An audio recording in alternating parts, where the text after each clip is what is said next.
Nos amis, nos animaux. Chaque mardi en quinzaine, Manon rencontre pour vous les acteurs de la protection animale sur Radio Club. Cette semaine, rendez-vous avec... Julie, qui vous livre son témoignage de l'adoption de Ria.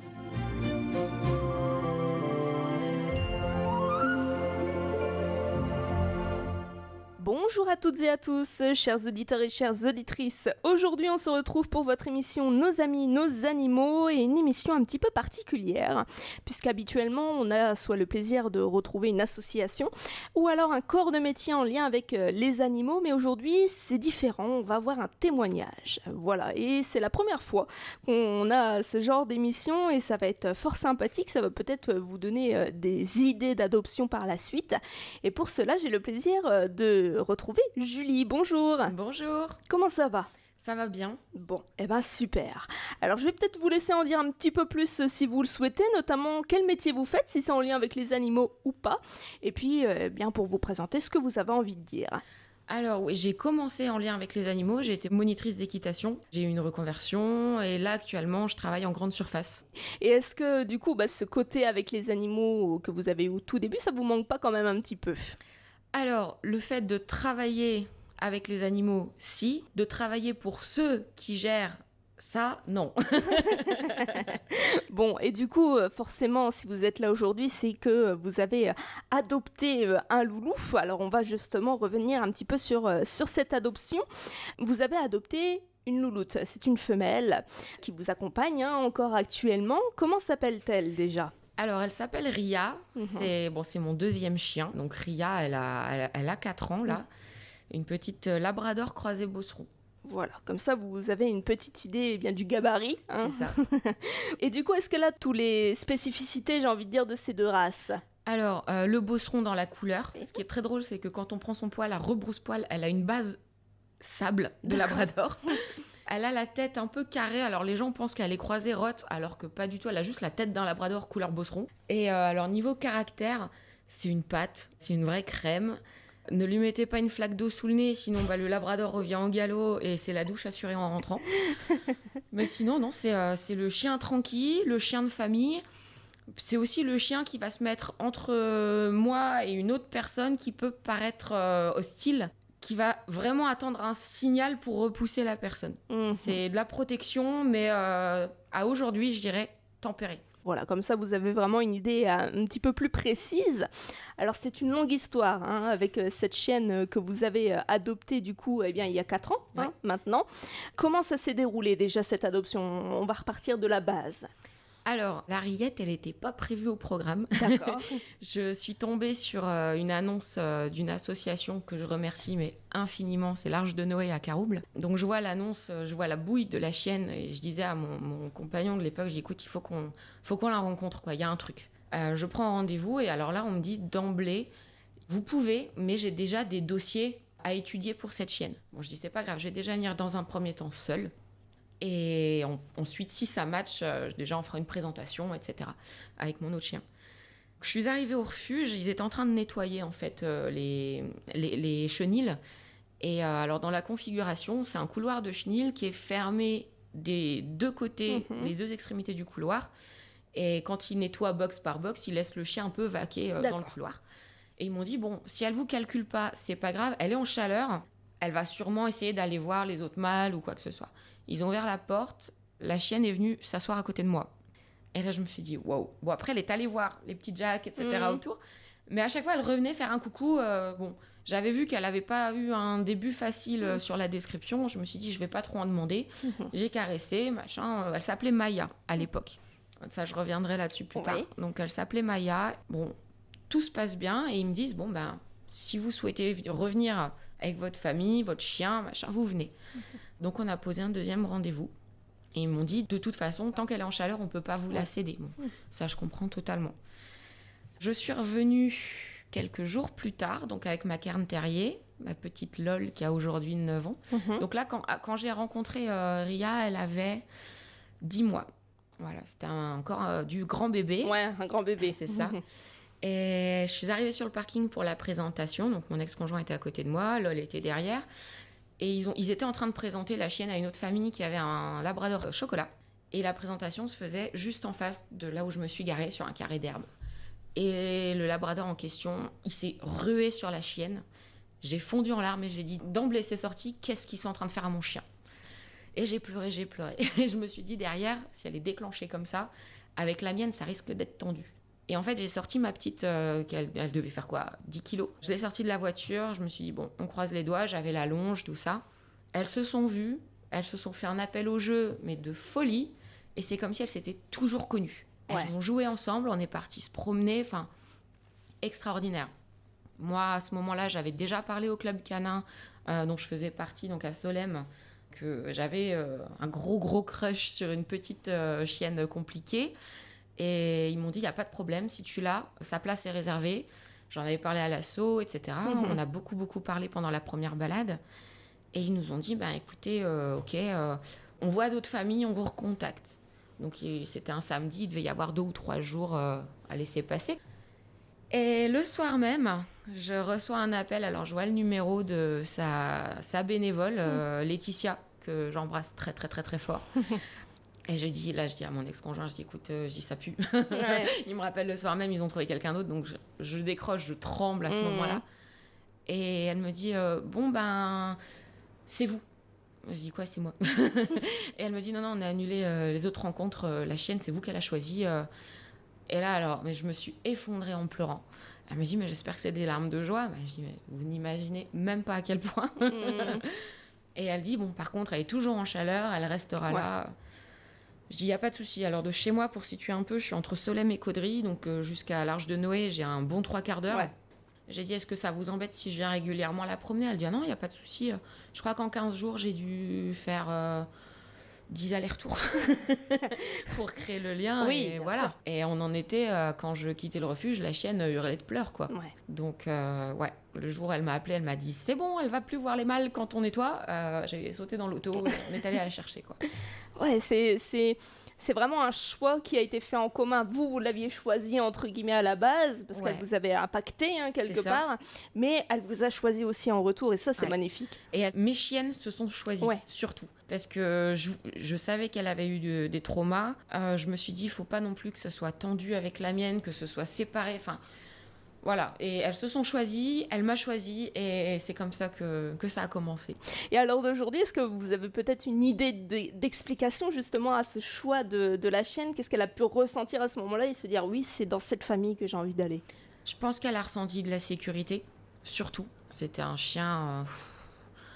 L'abandon s'est déroulé d'une certaine manière. Ils sont allés la déposer au refuge. Et alors, dans les explications qu'ils ont données... C'était le fait que leur chienne était allée voir un chien autour qui ne voulait pas du tout de chiot. Ils ont vendu les autres parce que ça fait du beurre dans les épinards. Ils ont gardé celle-ci parce qu'elle est mignonne. Mais c'est un cas désespéré parce que sa mère ne sait pas l'éduquer. Ils n'ont pas que ça qu'à faire. Ils travaillent 10 heures par jour. Et ils ont beau taper dessus, elle ne comprend rien, donc ils la dégagent. Quand on m'a dit ça, j'ai dit ok, on va reprendre à zéro. Et je pense que c'est le fait de la douceur, le fait de voir ma chienne aussi quand je l'ai amenée vraiment cool, vraiment dans le positivisme, et ça s'est déroulé super bien, quoi. Bon, donc une belle histoire finalement par la suite. Et vous, alors quand vous avez vu sa photo la première fois, qu'est-ce qui s'est passé chez vous ? Pourquoi vous vous êtes dit celle-ci particulièrement ? Parce qu'il y a plein d'animaux malheureusement qui sont dans ce cas-là, mais pourquoi elle particulièrement ? Qu'est-ce qui s'est passé ? Alors je savais que mon prochain chien serait du bosseron. C'est une race que j'ai toujours adorée, que je connais un peu, et voilà. Après, je voulais pas de mâle particulièrement parce que bon, je sais que ma première, elle est un peu réticente avec les mâles. Bon, j'ai dit de toute façon, je prendrai que des femelles. Et quand je l'ai vue sur la photo, elle avait alors la tête du labrador malheureux. D'accord. Vraiment les oreilles basses, les yeux qui criaient à l'aide. Et c'est ça qui a fait que j'ai envoyé un message pour prendre un rendez-vous. Mais comme vous le disiez, c'était absolument pas prévu à la base. Absolument pas. Enfin, moi, dans ma situation, je venais d'acheter ma maison, on allait entrer en période de confinement, le Covid commençait à arriver. Ouais. Donc, je savais pas comment ça allait se passer au niveau du boulot, si j'allais continuer à avoir une paye régulière ou pas. Et bon, après, on s'est dit, tant pis, on se débrouillera, on fera ce qu'il faut, il y avait de l'argent de côté. Enfin bref, il y avait ce qu'il fallait pour qu'elle soit heureuse quand même, quoi. Dans l'idéal, je voulais attendre encore quelques années que ma première, qui avait à l'époque 4 ans, du coup, je voulais attendre qu'elle soit un peu plus âgée. Je m'étais dit, le prochain chien, je le prendrai pour lui redonner un petit coup de peps quand elle aura 9-10 ans. Ouais. Et puis finalement, voilà. Et alors, est-ce qu'il y a un état d'esprit particulier à avoir lorsqu'on se dit on va adopter ? Oui, parce que on se dit d'office que c'est un chien, même s'il a du vécu, surtout parce qu'il a du vécu, va falloir apprendre à le connaître, que lui apprenne à nous connaître, remettre en question beaucoup de choses. Parce que une éducation positive avec un chien qui découvre la vie, ça va. Avec un chien qui découvre la vie avec un antécédent tel que le sien, pour exemple, première visite véto où elle n'était pas très bien, on fait radio, on fait tout ce qu'il faut. On voit 4 côtes mal ressoudées qui dataient de son premier été. Donc elle est née au mois de mars, ça datait du mois d'août. Donc voilà, 2 ulcères qui avaient été présents et qui étaient en train de guérir, à peu près datés de la même période. Donc on se dit, elle a été cartonnée, elle a été stressée et en fait, on va découvrir comment apaiser le chien, parce qu'à la maison, elle détruisait en mon absence. Et en fait, il faut comprendre que le chien ne détruit pas forcément parce qu'il n'aime pas être tout seul. Dans le cas de Ria, elle détruisait parce qu'elle avait peur du retour du maître. C'est-à-dire qu'un chien, en principe, il détruit dans les 15 premières minutes après l'absence du maître. Donc on avait beau reprendre la solitude dès le départ en partant 2 secondes, 3 secondes, 20 secondes. C'était inutile parce qu'on a vu, quand j'ai mis une caméra, que la chienne, les premières minutes, les premières heures, nickel. Quand elle entendait ma voiture rentrer ou quand elle entendait ma voisine, puisqu'on partage une servitude pour les voitures, elle devenait complètement barrée. Et c'est là que Salomé, elle me dit, donc c'est Salomé qui m'a encadrée là-dessus, elle me dit en fait c'est le retour. Donc elle dit à tous les coups, elle se faisait cartonner au retour parce qu'elle avait fait pipi ou elle avait fait ci ou ça.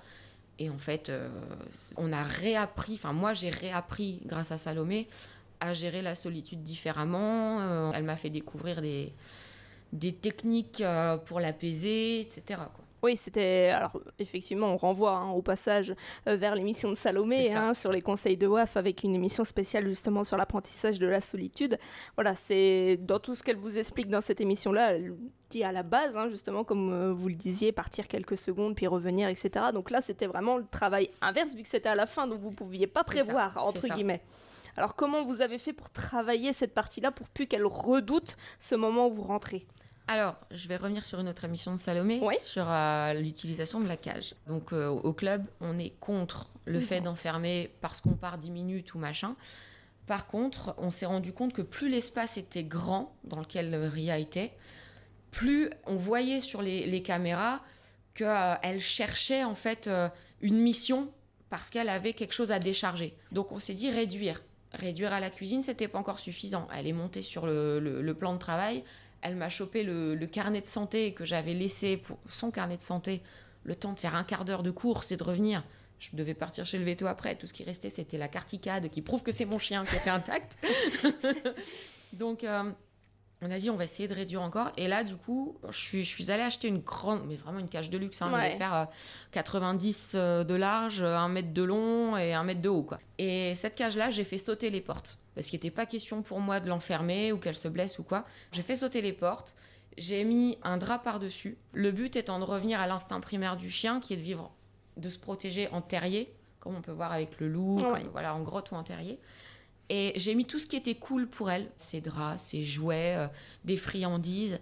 Et c'était vraiment son espace. Alors qu'elle détruise ce qui m'appartient, on travaillait dessus en parallèle, c'était non. Par contre, si je rentrais, que je retrouvais ses jouets explosés, ses draps explosés, rien à faire, c'est à elle.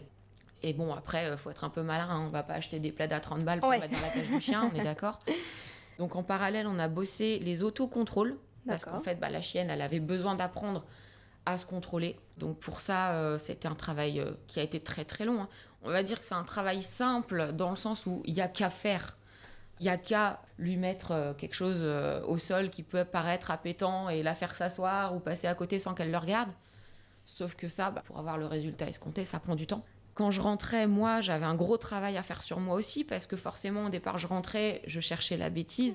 Et alors, Ria, il faut savoir que comme beaucoup de chiens, en plus, avec un vécu comme ça, elle a une hypersensibilité, c'est une éponge. Et si je fronçais un sourcil, la chienne se tassait au sol. Et elle cherchait à m'éviter, mais à tout prix, quoi. Quand je suis rentrée, une fois, quand elle m'avait détruit son carnet de santé, je suis arrivée, elle était dans sa cage, terrée dans sa cage, en se léchant la truffe à tout va, la queue qui tremblait dans tous les sens, l'air de dire « je me fais toute petite, c'est pas moi, faut que je me calme ». Mais enfin voilà, si j'avais réagi en disant « voilà, rien que, oh, c'est quoi ce bazar ?» là, c'était fini. Enfin, je pouvais repartir même 3 minutes à pied, la chienne, c'était reparti, voilà. Mais ça a été un travail autant sur elle à apprendre à, bon, ok, j'ai envie de ça, mais je peux pas forcément le faire. Et un travail sur moi à mettre des œillères quand je rentrais chez moi à chaque fois. Je rentre, je fais pas forcément la fête. Je vais la mettre dehors. Une fois qu'on est dehors, on fait la fête. Elle fait son pipi, tout va bien. Je la laisse dehors avec l'autre chienne, elles font leur vie. Je range en rentrant, seule. Voilà. Ouais, c'est comme Salomé le disait, hein, un apprentissage de soi aussi, hein, finalement, apprendre à se contrôler, c'est pas facile aussi. Donc voilà, vous voyez l'importance, encore une fois, ça, là pour le coup, si vous gériez pas, la chienne ne se gérait pas, c'est concrètement ça. Complètement, en fait, elle était complètement en miroir sur moi. Ouais. Je l'ai vue, j'ai eu une période un peu compliquée dans ma vie, je me suis retrouvée sous traitement lourd, et la chienne était scotchée à moi. Pourtant, pour un jeune chien qui a du peps, je me retrouvais des fois couchée 4-5 heures par jour. La chienne était couchée à côté de moi, elle réclamait pas à sortir, elle faisait pas pipi dedans, elle allait pas se décharger quoi que ce soit, elle était vraiment en miroir sur moi. Elle était complètement calquée sur votre rythme et sur comment vous étiez. C'est ça. Donc voilà, d'où l'importance, hein, encore une fois, d'apprendre à se gérer et d'apprendre à votre loulou à se gérer, bien sûr, aussi. Le problème de réactivité auquel elle a dû faire face à un certain type de personnes, Ria déclenchée, elle va nous expliquer pourquoi. On l'écoute tout de suite. Est-ce que c'est le fait qu'elle détruise, etc., c'est arrivé dès le départ, dès qu'elle est arrivée à votre maison, sur les jours suivants, ou alors c'est quelque chose qui s'est révélé, j'ai envie de dire, sur les semaines qui ont suivi ? Ça a été assez rapide. Bon, après, on savait que c'était un jeune chien, tout ça, on avait déjà à peu près rangé à la maison. On s'attendait pas à ce qu'elle monte sur la table pour choper ce qu'il y a dessus, sur le plan de travail. Mais dans tous les cas, on avait déjà limité l'accès au salon. On s'est dit, bon, canapé, tout mou, machin, on va éviter. Du coup, on l'avait déjà limité à l'entrée et la cuisine. Mais ouais, c'est venu assez rapidement. Dès qu'elle a compris en fait que les choses qui étaient posées sur les meubles, ça bouge, ça a commencé à ce moment-là, ouais. Et c'était, entre guillemets, les seules choses qu'elle faisait comme dégâts, le fait de détériorer, ou est-ce qu'il y a d'autres choses qui se sont révélées au fur et à mesure ? Bah après, comme tout jeune chien, c'est drôle, quand dans le jardin, c'est un peu mouillé, tout ça, la terre est souple, on creuse. Mais bon, ça après, tout jeune chien le fait, je pense. Il suffit encore une fois, il n'y a qu'à ne pas reboucher devant lui, ne pas y prêter attention devant lui. Et pour elle, c'est passé relativement vite. Il n'y avait pas de protection de ressources, des choses comme ça, par exemple ? Il y a eu. D'ailleurs, au refuge, elle avait déjà mordu sa bénévole qui reprenait sa gamelle. Elle me disait, par contre, elle est passée au-dessus de sa tête avec la gamelle, et on est sûr à 90-95% que c'était vraiment par anticipation de s'en prendre une. En analysant la chienne, tout ça, par la suite, on s'est dit c'est de l'anticipation. Après ça, oui, on a travaillé le partage. Bon, c'est un chien à qui on n'a pas donné grand-chose au début, donc forcément, on lui a ramené un nouveau jouet. Encore aujourd'hui, on part en concours d'agility, elle a un petit lot, un petit jouet, elle est toute fière, quoi. Elle le reprend jusqu'à la voiture, elle le montre, on rentre à la maison, elle fait le tour, parce que du coup, maintenant, j'ai 2 autres chiens en plus d'elle. Elle le montre à mes 2 autres chiens, l'air de dire, t'as vu, bah tu toucheras pas. C'est son cadeau après tout. C'est ça. Voilà, donc vous voyez, hein, même adopter un loulou avec un passif, voilà, il y a forcément des choses à gérer par derrière, mais c'est faisable. La preuve, hein, Julie est là pour vous en parler aujourd'hui. Alors, on va revenir sur le prénom quand même. Vous avez dit qu'à la base, elle s'appelait Maya. Maintenant, elle s'appelle Ria. Pourquoi vous avez choisi de changer ? Parce qu'on s'est rendu compte dès les premiers jours, dès les premières balades même avec le refuge, que quand on rappelait Maya, au lieu de se redresser, revenir vers son prénom, son premier réflexe, c'était de rentrer la tête entre les épaules, baisser la queue entre les pattes et se retourner. Là, on s'est dit, il y a quand même... c'est que les rappels n'étaient pas forcément pour des bonnes raisons. Donc, on s'est dit, on va garder le A. Parce que c'est quand même la dernière syllabe, voilà. Et puis après, on a choisi un prénom R parce que c'était son année de naissance. Et on s'est calé sur Ria. Et Je pense qu'en 24 heures, elle a capté Ria, bonbon, câlin, voilà. Oui, que c'était des rappels positifs pour le coup. C'est ça. Donc voilà, hein, parfois aussi c'est important, c'est des choses peut-être pas significatives pour vous de changer de prénom, mais là pour le coup c'était important pour elle de changer, sinon elle avait cette crainte de revenir au final. Et on a eu le coup quand elle est arrivée la première fois à la maison. Donc elle était toute contente, mon ex-copain lui lance une balle. Elle se barre à l'opposé de la maison en cherchant un coin en fait à se mettre, en se faisant pipi dessus sur toute une traînée. Et son réflexe a été « Maya, non !» Et alors là, la chienne, on l'a retrouvée, mais collée dans un coin de la maison à l'opposé de nous. Et j'ai dit « Ouais, non, là, faut qu'on l'habitue à un autre prénom et tu vas apprendre à pas lever la voix comme ça parce que ça va pas aller, Coco. » Donc voilà, d'où l'importance, encore une fois, du ton, etc. C'est aussi très important.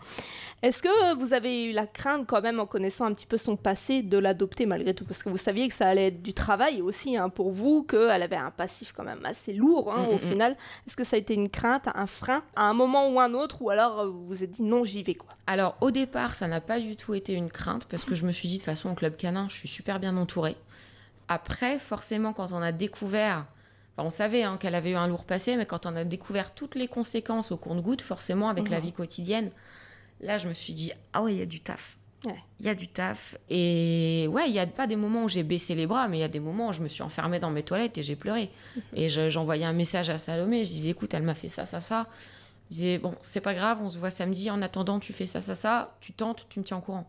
Et ce qui est très très drôle, c'est que, enfin très drôle entre guillemets, c'est que chez moi, je pouvais pas laisser traîner une paire de godasses, clairement, même le temps de cuisiner, le temps d'aller me changer en haut ou quoi. Il est arrivé qu'elle soit chez mes parents quand j'étais en déplacement. Alors ils partaient pas bosser, moi j'étais en déplacement à ce moment-là le week-end, donc ils étaient là. Mais quand ils allaient dormir ou quoi, la chienne n'a jamais rien touché chez mes parents. Mes parents qui n'ont jamais eu de chien, pour qui les chiens ça a toujours été une contrainte, alors que bon. J'ai adopté les miens, c'était les petits chiens papi-mamie. Ah oui. Okay. Mais ils sont arrivés chez mes parents. Pourtant, ma mère, elle a des plantes à droite à gauche, elle a des bibelots. Mais je lui ai dit à Noël, mais tes Pères Noël, là, tes lutins, ils vont se faire détruire. Oh, bah, quel essai, dis donc. Elle dit, ouais, tu vas voir. Et en fait, elle m'a appelé fin de déplacement. Mes Pères Noël, ils sont toujours là. Puis ta chienne aussi. Bon, bah, ok. C'est comme les enfants. C'est ça, c'est toujours mieux chez papy. C'est ça. Donc voilà, comme quoi aussi c'est pas un signe. C'est vrai qu'il faut le préciser, mais c'est pas, ils le font pas exprès pour vous embêter. Non, il faut savoir que quand on adopte, il y a quand même la règle d'adaptation des 3 jours, 3 semaines, 3 mois. Je sais pas si Salomé vous en a déjà parlé, mais c'est vraiment le temps d'adaptation pour que le chien se sente vraiment à l'aise chez lui. Et c'est un peu, je vais pas dire rude, enfin ouais. C'est vrai qu'en général, les refuges, c'est pas du tout une critique, mais ils mettent en général entre 1 semaine et 1 mois d'essai avant de valider l'adoption. Et c'est vrai que soit les gens sont pas bien informés et du coup ils disent de toute façon non ça va pas, on le renvoie comme un colis. Soit ils sont informés mais ça se passe pas très bien et du coup ils ont peur que par la suite ça s'arrange pas. Mais encore une fois, quand c'est le maximum 1 mois avant de valider l'adoption, et qu'on ne sait pas qu'en fait ça peut prendre 3 mois, 1 an, 2 ans, on ne s'investit pas et ça fait des retours au refuge et un traumatisme en plus pour le chien, quoi. Moi, il m'a fallu... elle est arrivée au mois de mars, elle allait avoir 1 an. Non, un peu avant, janvier, février, ouais. Elle allait avoir 1 an quand elle est arrivée chez moi. Il m'a fallu facilement 1 an avant de pouvoir partir sereinement de chez moi, sans lui mettre 1000 trucs pour qu'elle ait à fouiller, à s'occuper en mon absence. Ouais, 1 an, ouais. Ouais, c'est une question de patience. C'est ça, c'est ça. Et est-ce qu'elle avait, par exemple, une crainte plus de l'homme que de la femme? De la femme. Plus de la femme. Et ça, on l'a su par la suite. Elle réagit à un type de femme. Et quand j'ai décrit le profil des femmes contre qui elle réagissait, parce que ça, on l'a constaté, on est même sortis, j'étais partie en ville avec une autre monitrice du club, et puis la chienne était... Il y avait du monde, elle était sereine, elle était avec nous. Il y a une bonne femme qui est sortie de sa voiture et la chienne s'est métamorphosée. Quand j'ai décrit cette personne à sa bénévole du refuge, elle me dit tu viens de me décrire la personne qui me l'a amenée en fait. Donc il y a ce type de bonne femme-là. Je sais que si je la vois au loin, c'est mort et enterré. Et pourtant, la chienne, avec moi, elle a tout vu. Je suis bénévole pour l'équipe de hockey sur glace de Valenciennes. Ça m'est arrivé de venir à la patinoire avec mes chiens. Elle a été habituée, alors... Au départ, c'était pas évident, mais petit à petit, à venir dans la patinoire avec moi, avoir les joueurs équipés, tout ça. Pourtant, un équipement de hockey, c'est pas ce qu'il y a de plus rassurant pour un chien. C'est clair. Elle a été habituée à tout ça, elle allait dire bonjour tout le monde. Et il y a une bénévole que j'aime énormément et pour qui j'ai beaucoup de respect. Elle a jamais su l'encadrer, ma chienne. Enfin, D'accord. pourtant, c'est quelqu'un qui adore les animaux, mais elle a ce physique. Et à chaque fois, même qu'elle approche la voiture, quand je remets la chienne dedans, elle s'éclaterait le museau contre la vitre pour la bouffer, en fait. Ah oui, d'accord. Tellement, ouais, c'est de la réactivité, vraiment en mode, ok, maintenant j'ai une super vie, j'ai découvert ce que c'était que la vraie vie. Dans le doute, t'es le genre de personne qui m'en a fait baver avant, en fait. Ouais. Donc bon, c'est malheureux parce que je sais que cette personne, moi, elle a 2 chiens aussi, elle adore ça, elle est douce comme tout. Mais non, le physique passe pas, quoi. C'est un truc de dingue. Ouais, elle a vraiment gardé cette image-là. C'est ça. C'est là, pour le coup, on va revenir sur... c'est un traumatisme, clairement, qui est ancré en elle et pour le coup, qui a du mal à s'estomper, même si elle rencontre justement des personnes qui ressemblent à cette dame-là qui l'a fait souffrir et qui sont bien. Elle n'arrive pas justement à passer au-dessus. On a eu l'expérience encore, donc la chienne avec le club canin, on a pas mal progressé, on s'est orienté sur l'agility et pour faire un petit peu de concours, on doit passer donc le pass agility et valider le KESC, donc certificat d'aptitude à l'éducation sociabilisation canine. Et donc la chienne, si on a été engagé par le club, c'est qu'elle était apte. Je me suis retrouvée devant l'examinatrice du test comportemental. Et alors là, j'ai vu à quoi elle ressemblait, j'ai dit c'est mort. Ouais. L'archétype de la bonne femme. D'accord. C'est pas vrai. Et en fait, la chienne avait été géniale avec l'examinatrice d'avant. On est arrivé face à elle, elle me dit allez-y, détachez le chien, on va observer tout ça. Et la chienne l'a chargée. Alors elle s'est arrêtée à 1 mètre d'elle, mais vraiment pour menacer, lui dire maintenant c'est toi qui vas reculer. Ouais. Et j'ai pris un bâton, je l'ai détourné et je lui ai dit allez, va chercher ton bâton. Et elle s'est déchaînée sur le bâton, elle a déchargé à mort. Elle est allée chercher du réconfort en bord de terrain qui était à peu près grand comme la moitié d'un terrain de foot à ma meilleure amie qui nous avait accompagnés. Et donc l'examinatrice, elle me dit mais elle connaît cette personne? Je dis oui, je dis elle dort souvent à la maison, c'est ma meilleure amie. Ah d'accord, mais côté sociabilité là, alors je vais vous expliquer un peu d'où elle vient. Donc j'ai repris tout ça avec elle. Et je dis voilà pourquoi du coup je l'ai détourné tout de suite et machin. Elle dit bon ben moi c'est bon hein, le KESC, même si là face à moi ça s'est pas très bien passé, votre chien vous le gérez, vous le connaissez, vous anticipez. Donc je l'ai eu et on a même eu les félicitations parce que vu de là où elle venait c'était pas évident quoi. Oui, c'est une belle évolution que vous connaissez en tout cas avec elle. Alors on va revenir aussi sur la cage que vous avez utilisée. Est-ce qu'à l'heure actuelle vous l'utilisez toujours? Non, je l'utilise plus à la maison. Après c'est vrai que ça a été pratique puisqu'en agility, en concours, on ne peut pas avoir les chiens sur le terrain quand on va reconnaître le parcours, tout ça. Donc on est tous un peu équipés, soit camping-car ou tente. Et donc moi je suis en tente et c'est vrai que c'est plus pratique d'avoir un chien qui accepte la cage, qui la voit positivement quand on doit aller faire sa reconnaissance ou même quand on va aller se chercher à manger. Parce que souvent c'est des baraques à frites et avoir le chien qui tire vers les copains alors qu'on a son cornet de frites à côté, voilà. C'est pas facile. C'est ça. Et la chienne, je laisse la tente ouverte, je laisse la cage ouverte, je lui dis allez, tu vas dans ta cage. J'arrive, la chienne elle rentre dans sa cage tout de suite, elle a sa gamelle d'eau, elle a son petit tapis rafraîchissant, elle est la peinard. Et jamais elle va aboyer ou pleurer ou quoi que ce soit. Elle sait que de toute façon je reviens, que de toute façon il n'y a personne qui va rentrer dans sa tente parce que c'est le milieu qui est comme ça, on respecte les tentes de chacun, on va pas les voir ou quoi. Et non, franchement, c'est puis je tourne pas en concours toutes les semaines non plus. Donc c'est même pas question de dire elle a l'habitude ou quoi. Non, elle l'accepte très bien et elle sait que c'est un lieu de sécurité et de refuge, quoi. Et à la maison, du coup, elle a plus ces réflexes, entre guillemets, d'aller se cacher, se terrer dans un coin? Quand il y a de l'orage ou un mariage pas loin de la maison, des pétards, tout ça, elle va se mettre sous la table. Mais bon, là, on essaie de monter le son de la télé. Elle va pas venir jouer quand je vais essayer de la distraire. Elle va vraiment rester dans son coin. Elle va pas aller non plus décharger sa frustration ou sa peur sur un jouet ou sur autre chose. Elle prend sur elle, elle se met en dessous et elle attend que ça passe. Donc ça, c'est quand même une grande évolution pour le coup. Ça fait 4 ans que vous l'avez. C'est arrivé, donc vous le disiez, ça a évolué au fur et à mesure. Combien de temps à peu près? Combien d'années? Combien de mois? À peu près 1 an. 1 an? 1 an, ouais. Une bonne année. Et est-ce que des fois, il y a encore eu des retours, entre guillemets, en arrière? Si ce n'est quand on rencontre un physique particulier. Après, comme tous les chiens, elle a eu des petits accrochages avec d'autres chiens. Ouais. Bon, après, c'est pas un chien qui va aller sur un autre pour attaquer ou quoi que ce soit. Ça s'est toujours passé quand il y avait des récompenses au sol au club canin. Après, on est un groupe où on gère nos chiens, on sait comment réagir, On sait que ça peut arriver. Quelqu'un qui laisse tomber une friandise, ça arrive. On récompense énormément, donc ça peut arriver. La dernière en date, elle s'est retrouvée nez à nez avec une petite Staffy qui est une petite mamie adorable. Sauf que c'est 2 gros caractères. Elles ont sniffé le sol côte à côte pendant un moment, tout allait bien. Elles se sont retrouvées truffe à truffe, ça a pété. Mais dans les morsures, elles se sont gérées. Bon, la petite Staffy, j'ai vu qu'elle avait chopé une petite touffe de poils, mais elle n'a pas percé la peau pourtant. Staffy, elle a quand même la puissance de mâchoire pour le faire.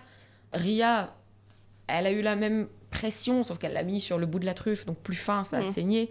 Mais elle n'a pas cherché non plus à la détruire. C'était vraiment bouge de là, avec leur façon de communiquer à eux. On a levé la voix, les chiens se sont séparés et on a pu vérifier que tout allait bien pour tout le monde, et c'était le cas. Donc voilà, vous voyez un petit peu l'histoire du coup de cette louloute qui est quand même positive. Au final, ça a été beaucoup de travail, mais c'est positif et ça, c'est le plus important.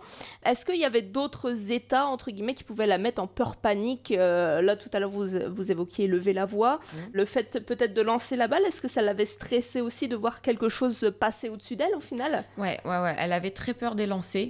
Donc ouais, je pense qu'elle n'a pas dû se prendre que des claques. On a fait ça, mais vraiment... inconsciemment, en jouant avec la deuxième. Elle a vu qu'en fait, ça n'allait pas lui atterrir dessus, que c'était pas pour lui faire mal. Et après, avec l'agility, fin de parcours, on prenait le neuneu ou la balle, et puis c'était la libération. Après le super parcours, elle allait chercher, et elle a d'elle-même associé positive. Cette dernière partie, on va évoquer la découverte de l'agility. Est-ce que ça apporte à Ria ? Je lui demanderai également si à un moment ou un autre, elle a eu des regrets d'avoir fait cette adoption de cette louloute qui a eu un passé assez compliqué. Et vous verrez que la réponse est toute trouvée puisqu'il y a eu une nouvelle adoption entre-temps et elle vous expliquera ce sauvetage, ce magnifique sauvetage qu'elle a fait de Tundra. Et enfin, elle vous donnera son petit mot de la fin pour peut-être vous convaincre de faire une belle adoption. On l'écoute tout de suite. Et justement, ce lancement dans l'agility, j'ai envie de dire, est-ce que c'est vous qui vous êtes dit ça va peut-être lui faire du bien, justement, de se dépenser de cette façon-là, ou est-ce que ça a été un besoin que vous avez ressenti de sa part aussi, en voyant peut-être les copains faire, tout simplement ? Alors, nous, au club, on proposait à ce moment-là 2 activités en sport canin. Il y avait l'agility ou le flyball. Et on en avait discuté, il me semble, avec les moniteurs, où on s'était dit, mais la chienne, elle a un rappel formidable, elle a un pas bougé qui se tient très très bien. On a dû se dire une fois comme ça, on va essayer le cours d'agility, parce que de toute façon, en cours d'éduc, elle avait les bases qui étaient acquises, on ne pouvait pas aller plus loin dans ce qu'on propose au club. Et on a dit, le fly, c'est sympa, mais c'était un chien qui avait vraiment... besoin d'envoyer, d'aller chercher tout ça. On s'est dit, le flyball, c'est très très bien, mais c'est de la ligne droite aller-retour. Et on a tenté l'agility en initiation. J'ai dit, de toute façon, si elle aime pas l'agility, on essaiera le flyball, ça se trouve c'est plus son truc. Et en fait, elle a tellement accroché avec l'agility. De l'initiation au cours compète, il y a dû s'écouler 3-4 mois. Et franchement, elle s'éclate. Elle s'éclate et on le voit. Et tout le monde le voit quand elle s'entraîne. Alors, la plupart du temps, il y a des exercices qu'elle me fait pas très bien parce que c'est des zones, en fait. Elle doit monter sur une zone, sur un obstacle en pointe, en hauteur, par exemple. Notamment sa dernière élimination qu'on a eue en concours, où elle doit monter sur la zone en haut de la pointe, qui est à peu près 1m70, 1m80 de haut, et redescendre en touchant le plus bas de la pointe pour valider l'obstacle. Souvent, elle saute un peu avant la zone colorée réglementaire. Dernier concours, elle a sauté du sommet de la pointe. Donc là, la juge, elle m'a sifflé, elle dit, écoute, reprends tranquille. Parce que là, elle a fait faire un arrêt cardiaque à tout le monde quand même. Je dis oui, moi aussi. Et en fait, derrière, elle m'a déroulé un super parcours. Le slalom, qui n'est pas facile à apprendre non plus. Là, elle commençait à bien l'avoir. Elle était 3-4 mètres devant moi. J'ai tenté, j'étais en retard, je dis, Ria, slalom. La chienne, elle me l'a enchaîné nickel. J'en revenais pas. D'ailleurs, j'ai fait erreur sur l'obstacle qui a suivi, tellement j'étais perturbée. Et franchement, quand je suis sortie de là, les gens m'ont dit, quand même, faut pas qu'elle fasse ça. Sans déconner. J'ai pas demandé. Mais ils m'ont dit, sinon, derrière, elle a bien enchaîné, c'était bien, on voit qu'elle s'éclate. Des gens qui ont l'habitude de l'agility qui me disent ça fait plaisir. Bah oui, c'est clair. C'est clair. Donc voilà, c'est aussi une dépense finalement C'est pour ça. elle qui lui fait beaucoup de bien, qui l'aide aussi à se canaliser et à se gérer. Ouais.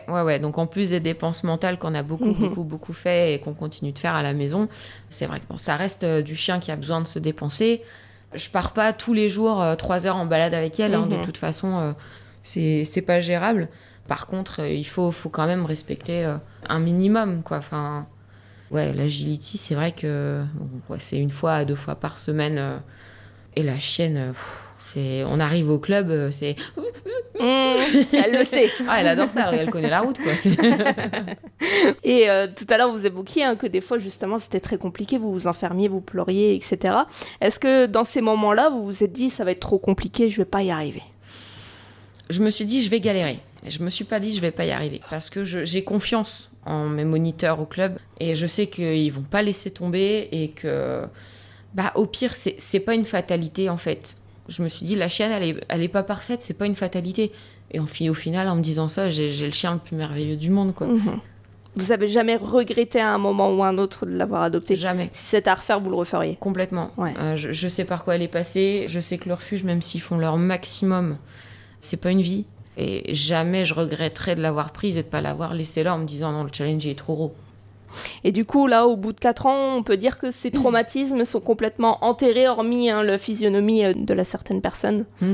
Je dirais que oui, elle me suivrait mais n'importe où. C'est un chien qui a confiance en moi. Enfin, là, aujourd'hui, ça m'arrive de partir bosser, de faire des grosses journées. La maison, elle est nickel, contente de me voir. Voilà, on va se promener avec ma voisine qui a 5 chiens. On fait un roulement, en fait. Moi, j'en prends 3 un par un et elle prend les 5 un par un. On peut la sortir avec n'importe lequel de ces chiens. Pourtant, ils sont tous bien différents aussi. Ça se passe super bien. Donc voilà, ça c'est la plus belle récompense finalement. Ouais. Et vous, du coup, les adaptations que vous avez dû mettre en place au fur et à mesure pour la gérer, est-ce qu'il y a des fois où vous vous êtes dit « c'est quand même fort contraignant, ces adaptations ». Moi, ça va. La personne avec qui je partageais ma vie a dû apprendre à ranger ses godasses. C'était ça où il en avait plus. Voilà, du coup, mes chiens sont là et plus lui.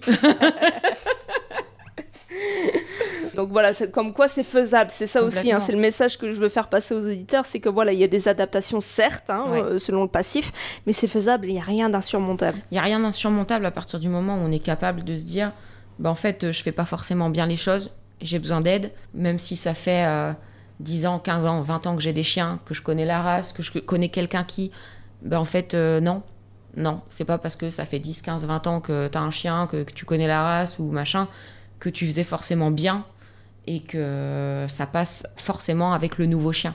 Il y a des chiens avec qui ça va passer de lui dire ouais, c'est bon, maintenant, ça suffit. Il y a des chiens qui vont se mettre un peu plus tu me parles comment, toi? Enfin, voilà. Il y en a d'autres qui vont être confortés dans le fait que faut qu'ils passent à l'étape du dessus, essayer de chiquer. C'est des adaptations et il faut être capable de relativiser et de se remettre en question, quoi.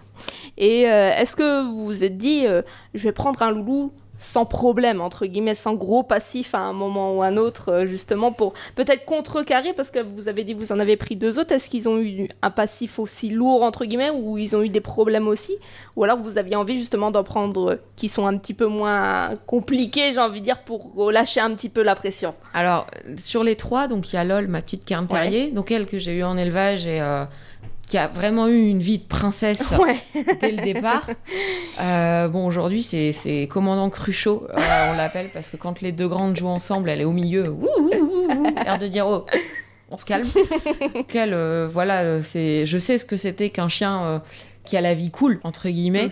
Donc Ria étant la 2e, et j'ai adopté il y a maintenant 2 ans Tundra, qui a un bosseron, avec ma voisine, qui a adopté sa propre sœur, puisqu'on les a sortis d'un élevage intensif. Tout en procédure qu'il fallait, etc. Donc on savait, quand on a visité, parce qu'au départ, c'est elle qui voulait un bosseron. Vivant seule avec ses chiens qui étaient de plus petite taille, elle voulait un chien un peu plus imposant pour impressionner à la maison quand même, pour dissuader. Et elle me dit, je connais pas bien, machin. Je lui dis, t'inquiète, nous on va t'accueillir au club canin, il n'y a aucun souci. Et elle dit, écoute, j'ai vu une annonce, ça me paraît très très très très louche, sur le Bon Coin. Des chiots bosserons à moins de 200 balles, machin. Je dis, oh là là là là là, je dis, ça pue. Je dis, écoute, on va aller voir, on va aller jeter un œil. Je dis, si tu m'entends tousser beaucoup, c'est qu'on se casse et qu'il y a des choses à faire derrière. On est arrivé dans une maison, il y avait un mâle squelettique, un mâle bosseron ultra squelettique, 2 femelles avec des mamelles de la taille d'un petit doigt, quoi, et un chihuahua. Et il y avait la portée de bosseron. Alors la maison, c'était un taudis. Hein. Il y avait 4-5 chats, qui avaient un coryza, mais monstrueux, pas traité. Les chiots et les chats vivaient dans leurs excréments, c'était pas nettoyé. Enfin. Et là, on s'est dit, ouais, ok, c'était une portée de 9, il en restait 4, il y en avait un qui était mort. Bon, elle avait pas l'air plus touchée que ça. Quand on lui a dit, mais votre chien, le mâle, là, il est quand même hyper maigre, quoi. On aurait dit un lion affamé, quoi. Enfin... Elle dit, ah oui, mais non, c'est parce que ma fille, elle est partie il y a une semaine, il fait une dépression. En repartant, je dis à ma voisine, je dis, écoute, un chien perd pas 20 kilos comme ça en une semaine, c'est pas possible. Et on a constaté aussi qu'il n'y avait pas de suivi vétérinaire puisqu'elle ne voulait pas les vendre pucés vaccinés. Pour elle, c'était pas nécessaire. Alors que c'est quand même la loi, hein. Quand on fait une portée, on la déclare, les chiots doivent être pucés obligatoirement. Bon, j'ai regardé quand même autour de moi, je voyais un paquet de croquettes sous marque premier prix. Et j'ai dit, mais vous nourrissez quel chien avec ça? Oh, bah tous. Je dis, c'est-à-dire qu'un père qui a reproduit. Oui, mais c'était un accident, d'accord. Une mère gestante, ils ont eu ça. Bah ouais, c'est de la bouffe, quoi. Ok, d'accord, ok, cool. Donc on est reparti. Et sur la portée, il y avait un tout petit, vraiment hors gabarit, avec des très longs poils. Là, c'est quand même chelou pour un bosseron accident. Et on s'est dit peut-être, potentiellement, le chihuahua a pu aussi avoir accès à la femelle à ce moment-là. Et voilà, c'est possible. Donc bon, on est reparti, on a fait les démarches nécessaires. Et quand on est revenu, il ne restait que 2 chiots. Donc saisie totale. Elle a récupéré Lola, moi j'ai récupéré Tundra. Elles vivent côte à côte. D'ailleurs, là, maintenant que je suis là, je savais que je partais pour la matinée, qu'après j'enchaînais avec le boulot. Bah, Tundra, elle est chez sa sœur. Voilà, on est peinards. Mais ouais, c'était un plus petit défi parce qu'il n'y a pas eu de violence. Là, on s'est dit, comme les chiens n'avaient pas été pucés, vaccinés ou quoi que ce soit, je les ai gardés en quarantaine à la maison, puisque j'ai la pièce qu'il faut pour ça. J'ai fait la mise en règle, les vaccins, etc. Et mon veto m'a dit, écoute, si ils survivent aux 3 semaines suivantes, t'es bien, t'es très bien. Parce que vu l'état, voilà, il n'y a pas grand-chose à faire, quoi. Et elles sont là toutes les 2, en forme, et on a réussi le truc, quoi. Oui, là, c'est un sauvetage. C'est un sauvetage. Clairement. Là, ouais. Donc vous vous êtes relancé finalement un petit peu dans les galères. C'était pas prévu non plus. Hein. Ma voisine, elle a dit, écoute, on peut pas en laisser un qui va se retrouver en refuge ou machin. Elle a dit, allez, on prend les 2, c'est bon. Elle a dit, même si t'as du mal, moi je serai là, je t'aiderai financièrement. Et puis je dis, oh, écoute, moi, côté éduc, elle dit, ah oui, mais de toute façon, je sais, c'est donnant. Voilà. Bon, eh ben voilà, donc des belles histoires c'est pour vos 3 loulous en tout cas. Donc on arrive sur la fin de cette émission avec des jolis témoignages d'adoption. Justement, c'est des chiens qui méritaient en tout cas d'être bien dans leur patoune et c'est ce que vous leur avez permis. Alors qu'est-ce que vous avez envie de dire à nos auditeurs là, justement, qui ont peut-être réfléchi, qui ont peut-être envie de faire ce pas vers l'adoption? Qu'est-ce que vous avez envie de leur dire pour vraiment les conforter dans cette envie?